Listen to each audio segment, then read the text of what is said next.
Mis hermanos, feliz día, les habla Teo Hernández. Hoy día voy a compartirles, mis hermanos, la historia del santo Beato Miguel Pro, mártir jesuita mexicano del año 1927.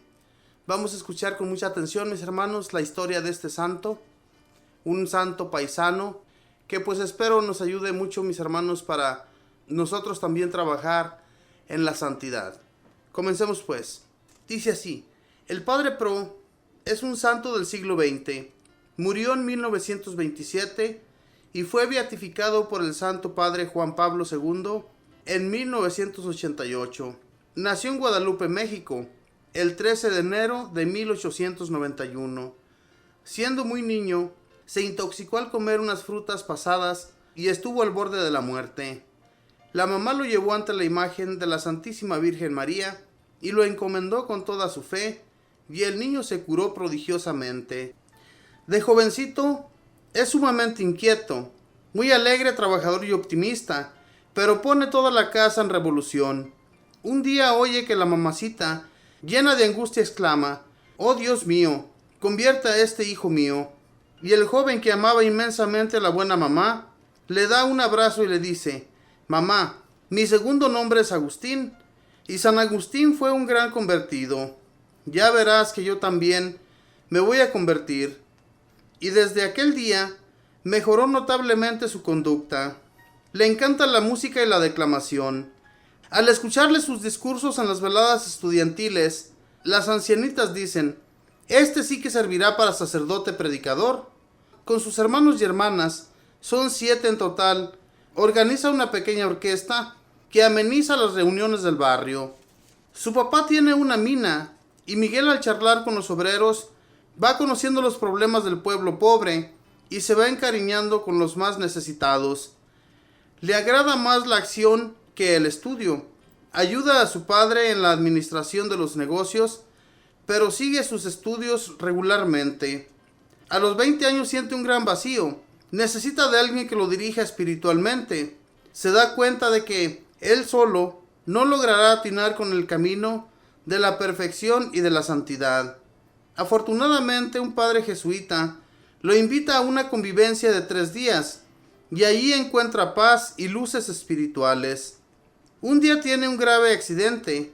Al pasar por una carrilera, se le queda un pie trabado entre los rieles, y ya viene el tren. Invoca a la Santísima Virgen y logra sacar el pie, precisamente cuando el tren está por llegar. En acción de gracias le ofrece a la Virgen María el sacrificio de no tratar con muchachas durante 1 año, y lo cumple.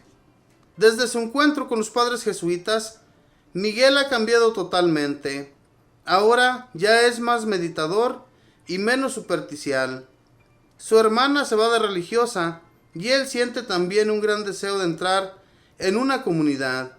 Los jesuitas lo aceptan para su noviciado o año de preparación para entrar en la congregación. En 1911 se va al noviciado de los jesuitas. Para su alma tan inquieta, aquella quietud y serenidad del noviciado se le vuelve supremamente dura. El padre maestro de novicios lo invita a resistir siquiera por 6 meses, y entonces Miguel, que todo lo que hace lo hace con toda su alma, se dedica de lleno a la oración, a la meditación y a las buenas lecturas, y llega a ser un novicio muy alegre y muy simpático, pero también muy piadoso y cumplidor de sus deberes. En 1913 hace sus votos o juramentos de pobreza, castidad y obediencia, y queda admitido como jesuita.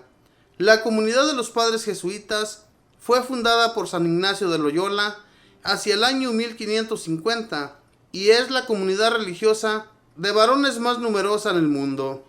Son más de 25,000 y se especializan en dirigir universidades y centros de estudios.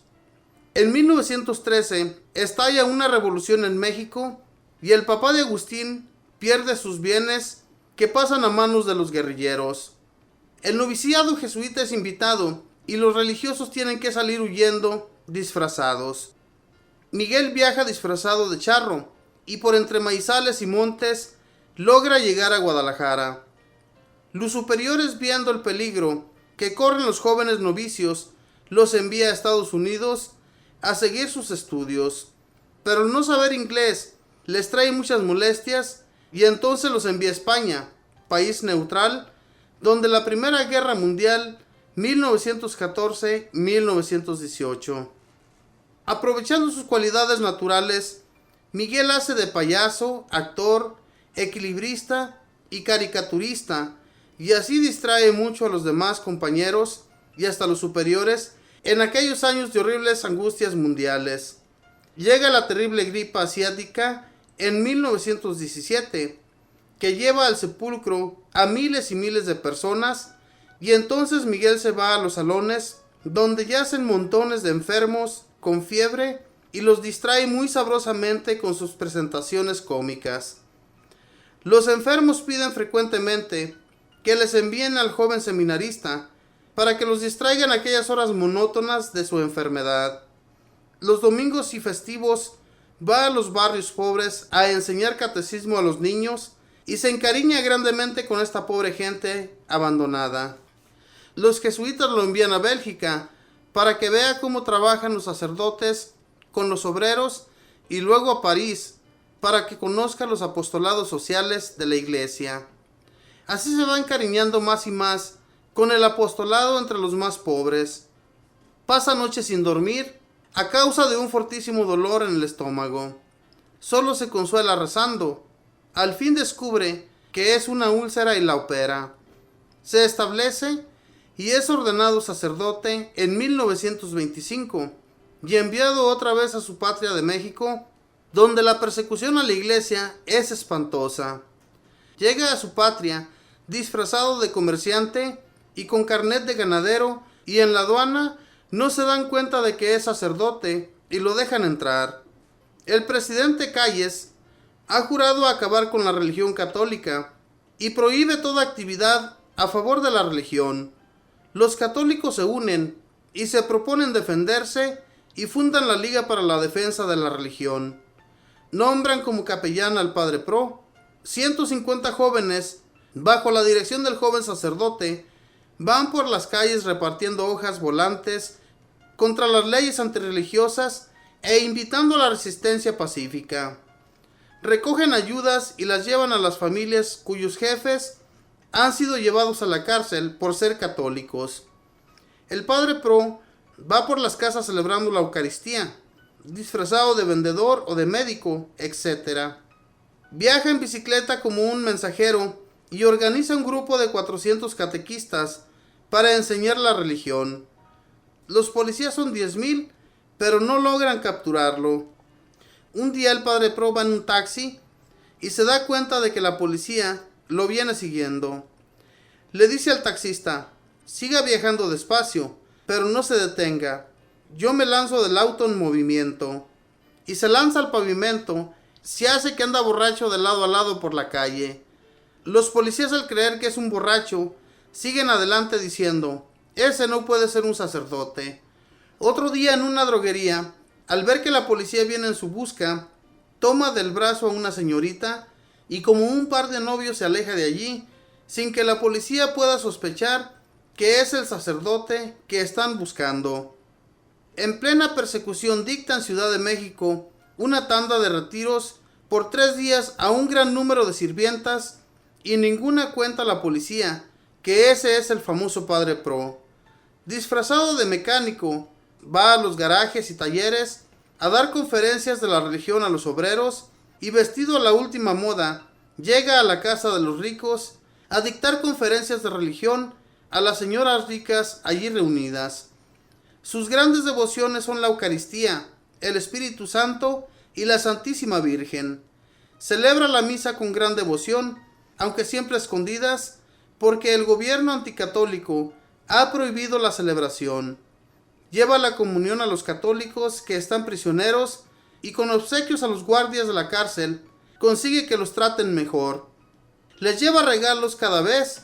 Respecto al Espíritu Santo exclama: yo por mi poca instrucción debería decir negro, y digo blanco en mis charlas, porque confío en el Divino Espíritu y Él me ilumina siempre lo que debo decir.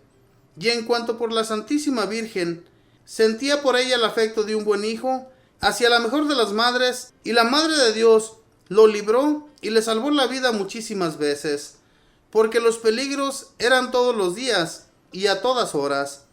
Al fin, el presidente Calles, al saber que el gran movimiento católico, que tenía como lema "Viva Cristo Rey", y que por eso eran llamados cristorreyeros, tenía como jefe principal al padre Pro, ordenó que lo pusieran preso, inventando que era un revolucionario responsable de atentados, siendo que jamás nuestro santo apoyó ninguna acción violenta contra el gobierno. A su misma hermana le decía: rezo por el presidente Calles con el cariño que rezo por mi madre. Lo llevaron a la cárcel y le dictaron sentencia de muerte. Antes de ser fusilado le dijeron que expusiera su último deseo: quiero que me dejen unos momentos para rezar y encomendarme al Señor. Y en el momento en que le iban a disparar, extendió sus brazos en cruz y gritó: ¡Viva Cristo Rey! Y murió mártir por defender la santa religión católica. Era en noviembre de 1927. Cuando el presidente Calles estaba moribundo, sintió un gentío que desfilaba por frente de su habitación. Preguntó al secretario qué era aquello, y el otro le respondió: son miles y miles de católicos que desfilan cantando, rezando y gritando: ¡Viva Cristo Rey!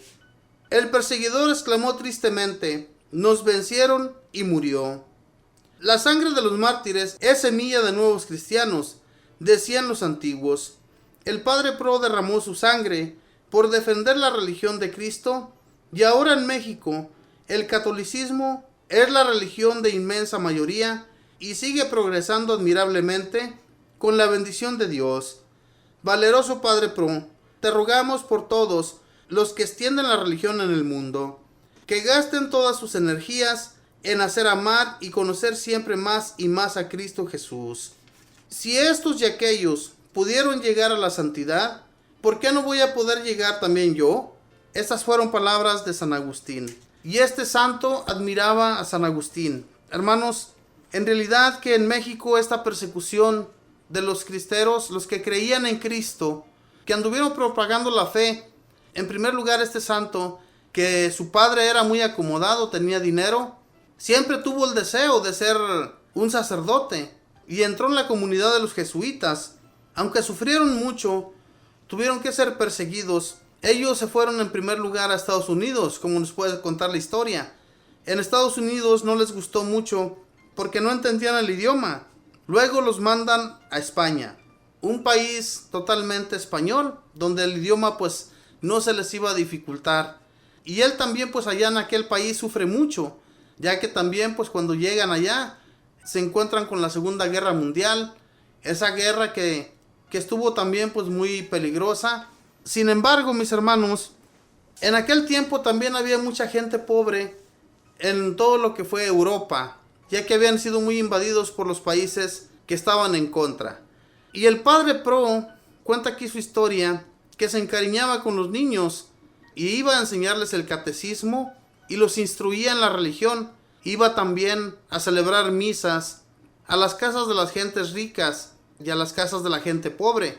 Y era como a él más le gustaba servir a Dios con la Eucaristía y ayudando, mis hermanos, al país para que no se destruyera totalmente en la fe. La fe, hermanos, es muy difícil cuando alguien lo prohíbe. Sin embargo, México se estableció muy bien con su fe. A hoy en la actualidad es el país, yo me imagino que un 90% católico. Y eso es buenísimo para todos los mexicanos y para todos aquellos países de Sudamérica que también, gracias a Dios, pues son muy católicos. Mis hermanos, todas estas historias nos sirven muchísimo para que reconozcamos en Dios que Dios nos protege y Dios nos lleva siempre de su mano. Que Dios los bendiga, que pasen un feliz día.